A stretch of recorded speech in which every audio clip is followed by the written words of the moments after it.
What if that number, that 140 over 90, that 150 over 95, isn't a verdict? What if it's not the silent killer we've all been taught to fear, but a silent messenger?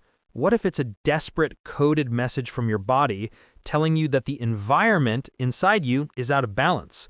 And what if the instructions for restoring that balance are simple? Not easy, perhaps, but simple. So simple, in fact, that we, especially as we gather the wisdom of our senior years, have been trained to ignore them entirely. We live in an age of specialization, of billion-dollar pharmaceuticals, of complex surgical interventions. We have come to believe, deep in our bones, that a serious problem like high blood pressure must require a serious solution, a pill, a procedure, a lifetime of medical management. Anything less, a change in diet, a different way of breathing, a walk after dinner, it feels insulting, doesn't it? It feels like we're not taking the problem seriously. And that, right there, is the paradox. That is the very reason this profound, life-altering truth is so often dismissed. We have been conditioned to look for the complex answer, and in doing so, we have missed the simple, elegant, and powerful truth that has been waiting for us all along. Today, we are going to change that. We are not just going to talk about high blood pressure, we are going to reframe it. We will dismantle the fear and replace it with understanding. We will explore the deep, scientifically grounded reasons why this condition happens, and in doing so, we will uncover the stunningly simple, evidence-based ways to fix it, not by masking the symptom, but by addressing the root cause. This isn't about magic, it's about physiology. It's about remembering how our bodies were designed to work, and gently, compassionately guiding them back home. And it starts by understanding what that pressure number even means. Imagine for a moment your entire circulatory system is a magnificent 60,000-mile-long plumbing system in a house. Your heart is the pump, your blood is the water, and your arteries, veins, and capillaries are the pipes. Blood pressure is simply the amount of force the water, your blood, is exerting against the inner walls of the pipes, your arteries. Now, in a healthy new house, the pipes are wide, flexible, and elastic. The pump can beat strongly but smoothly, and the water flows effortlessly, delivering life-giving oxygen and nutrients to every room. But what happens in an old house? What happens when for decades the water itself has been a bit sledgy? What if the pipes themselves have started to stiffen, to get narrower, to become calcified? The pump, your heart, now has to work so much harder just to get the same amount of water through those stiff, narrow pipes. That increased force, that is high blood pressure. It is not the disease. It is the effect of a system under strain. And the entire medical model, for the most part, is built around one of two strategies. Either we give a diuretic, a quote-unquote water pill, to reduce the amount of water in the pipes, or we give a beta blocker or calcium channel blocker to force the pump to beat less strongly. Both of these can, and do, lower the number. But notice what they don't do.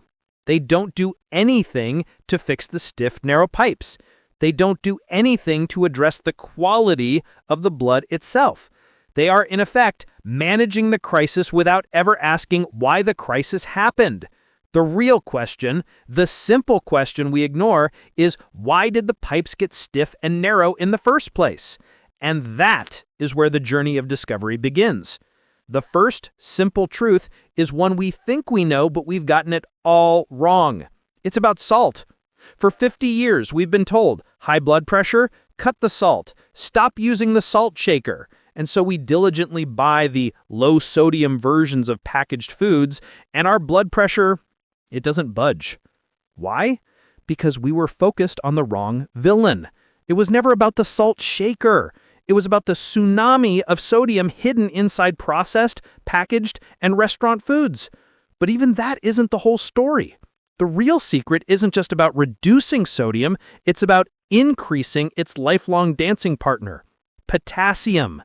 Our bodies at a cellular level run on a delicate, ancient mechanism called the sodium-potassium pump. This pump, present in every cell in your body, is what allows for nerve impulses, muscle contractions, and critically, the maintenance of fluid balance. For millennia, our ancestors ate a diet that was bursting with potassium and very little sodium. Our biology is designed for a high potassium, low sodium world. We have, in just a few generations, completely inverted this ratio. The average American now consumes twice the recommended sodium and half the recommended potassium. This inversion is a primal stress signal. The body, sensing high sodium and low potassium, panics. It thinks, drought, famine, I must be dehydrated. And it does the only thing it knows how to survive. It holds onto water to dilute the high sodium, and it constricts the blood vessels to keep the pressure up to vital organs. This is the renin-angiotensin-aldosterone system, or RAS, in action, a survival mechanism that has now become a disease mechanism. So the simple, elegant, profound solution? It's not about fanatically avoiding salt. It's about flooding your body with potassium.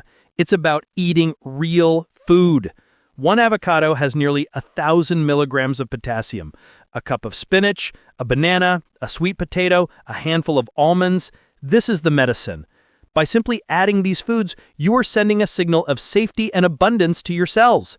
You are telling your kidneys it's safe to release that excess sodium and water.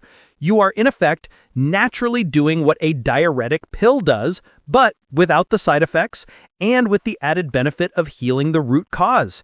It's so simple. Swap the box for the plant.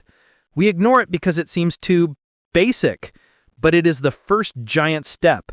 Have you ever consciously tried to increase your potassium rather than just decrease your sodium? Let me know your experience in the comments below.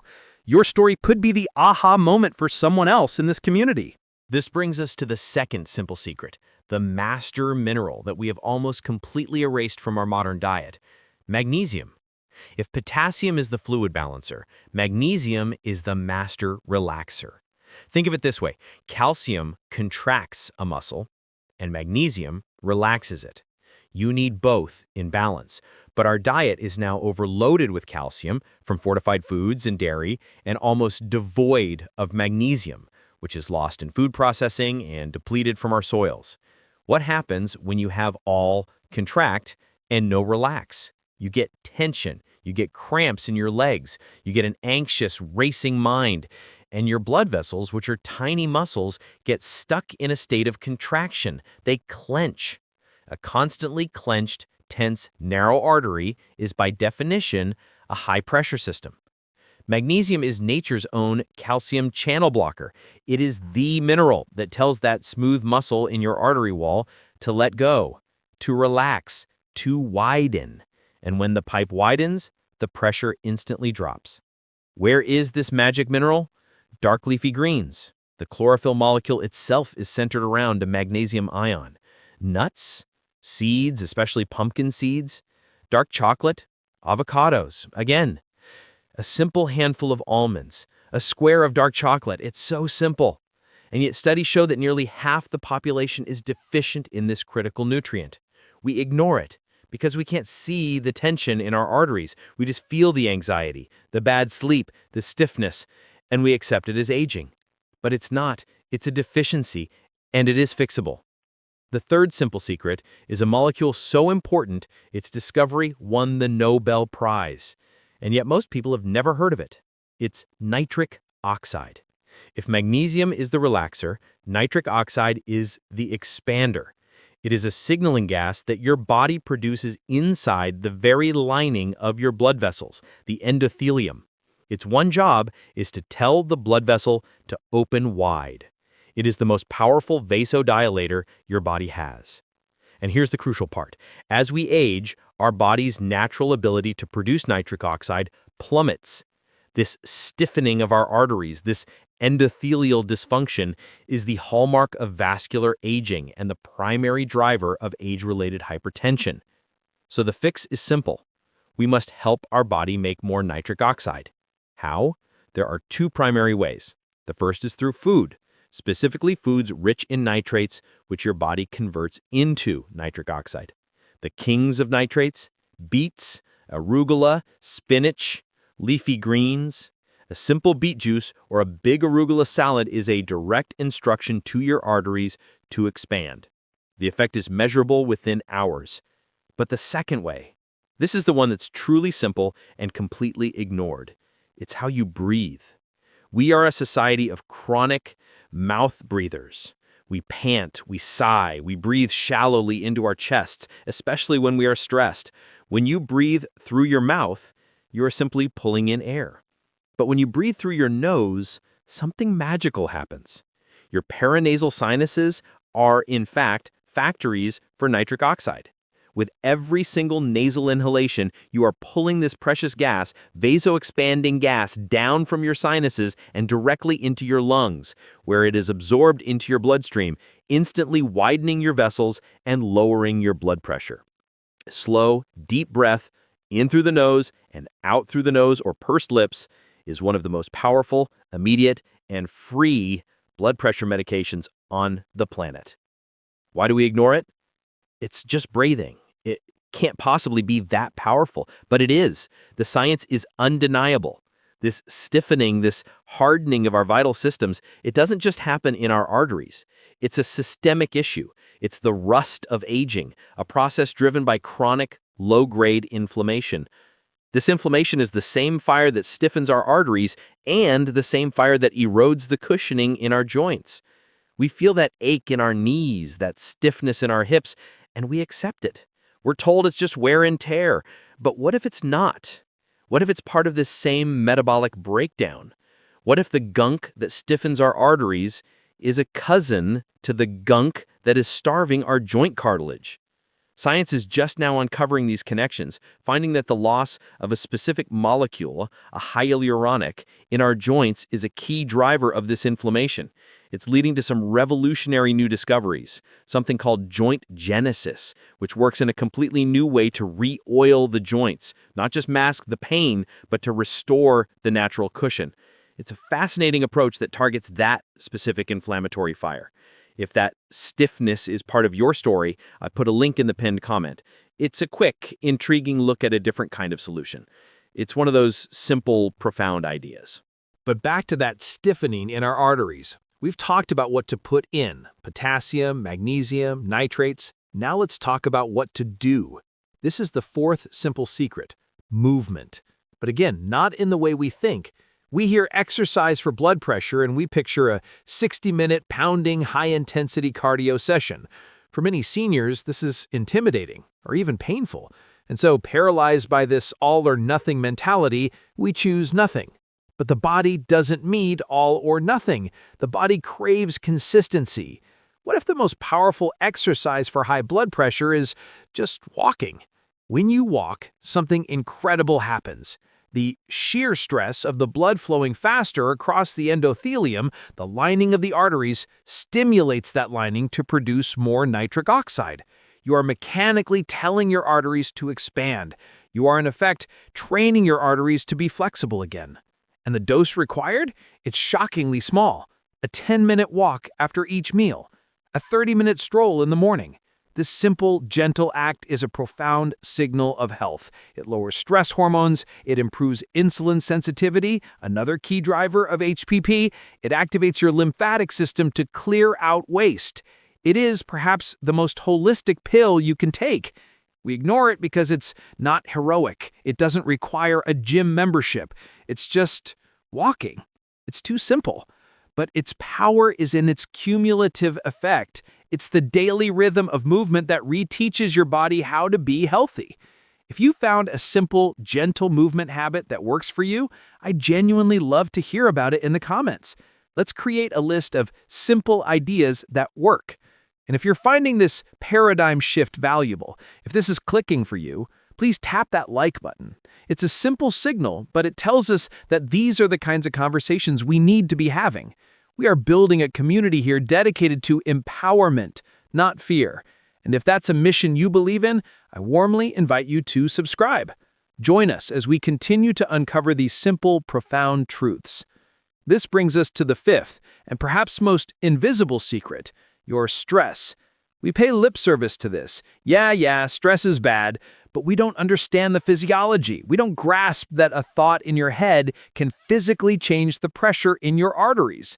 When you are stressed, worrying about your finances, your family, the news, or even just the stress of the blood pressure reading itself, your body has no idea you aren't being chased by a tiger. It is a primal fight or flight response. It instantly floods your system with stress hormones, adrenaline, and, most critically, cortisol. Adrenaline makes your heart pound harder and faster.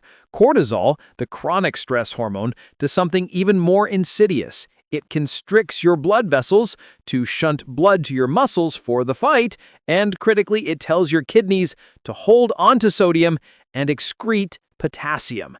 Does that sound familiar? Chronic stress chemically manufactures the exact conditions of high blood pressure.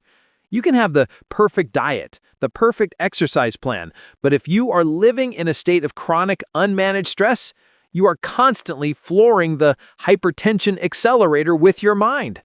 The simple solution? We must, as a medical necessity, learn to signal safety to our nervous system. This is not woo-woo. This is biology, and it can be done in 60 seconds. It's called vagal nerve stimulation.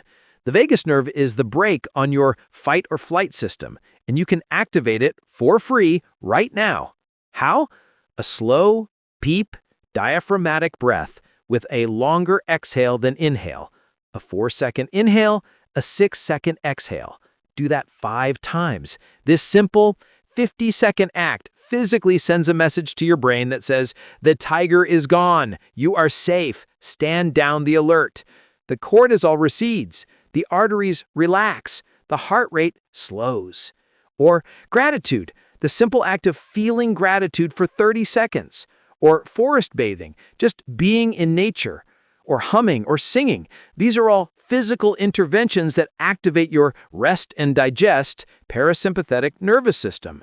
We ignore them because they are soft. They aren't a pill, but they are perhaps the most powerful piece of the puzzle. The sixth simple secret is happening deep inside you, in your gut.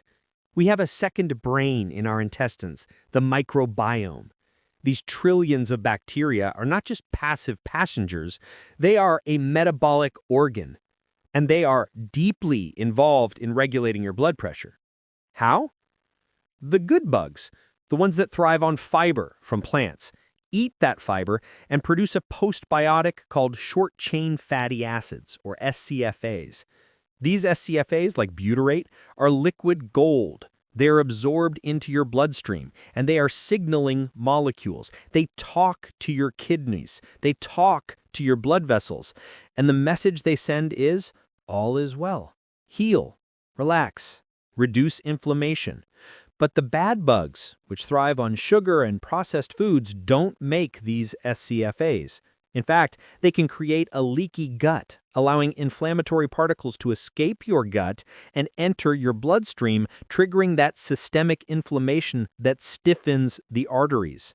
So a person with a bad diet isn't just eating unhealthy. They are cultivating an internal bacterial farm that is actively working to give them high blood pressure. The simple fix?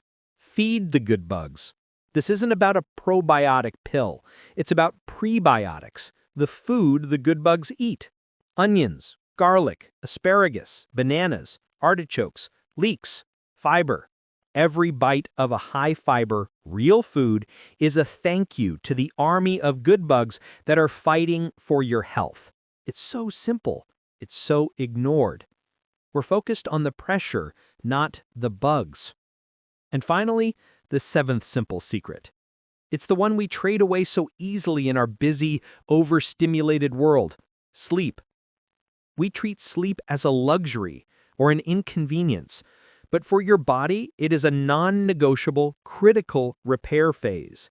It is during deep sleep that your body heals. It's when your brain washes itself of metabolic waste, and it's when your entire cardiovascular system gets to rest and repair. A healthy blood pressure is supposed to dip by 10 to 20% while you sleep. This is the nightly reset. But what happens when you get poor sleep from sleep apnea, stress, or just bad habits? Your body never gets that dip. It stays in a stressed state all night long. Cortisol remains high. Your blood pressure stays elevated 24/7. This non-dipper status is one of the biggest risk factors for a heart attack or stroke. Just one night of bad sleep has been shown to make people measurably more insulin resistant and have higher blood pressure the entire next day. We ignore this because we live in a culture that prizes hustle over rest. We think we can catch up on the weekend, but your cardiovascular system can't. The simple, profound, non-negotiable solution is to prioritize sleep as if it were a prescription. A dark, cool, quiet room, no screens for an hour before bed, a consistent bedtime. This isn't coddling yourself. This is active healing. This is essential to fixing the problem. So do you see? It's not a mystery. It's not a killer that comes from nowhere. High blood pressure is a state.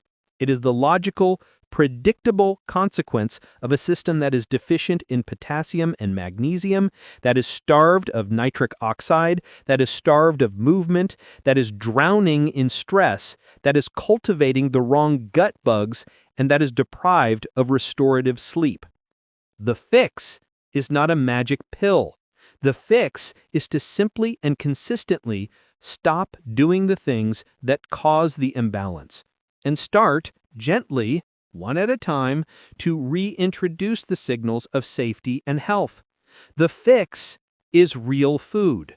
The fix is nasal breathing. The fix is a walk. The fix is a calm mind. The fix is a good night's sleep.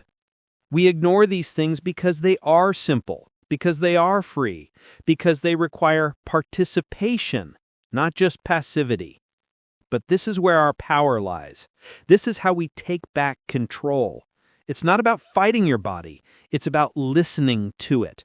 And the foundation of all this healing, the raw material for the potassium, the magnesium, the nitrates, the fiber for your gut, it all comes from food. The foods we eat are the building blocks, the information that can turn off the genes of disease and turn on the genes of vibrant health and longevity. If you are feeling empowered by this, if you are ready to take that next tangible step on this journey, you must watch our next video. Top 8 anti-aging foods you should eat every day. It is the perfect companion to what we have learned today. It gives you the exact grocery list you need to start providing your body with the tools for this profound repair. It's right there on your screen. Don't let this momentum fade. Click that video, and I will see you over there.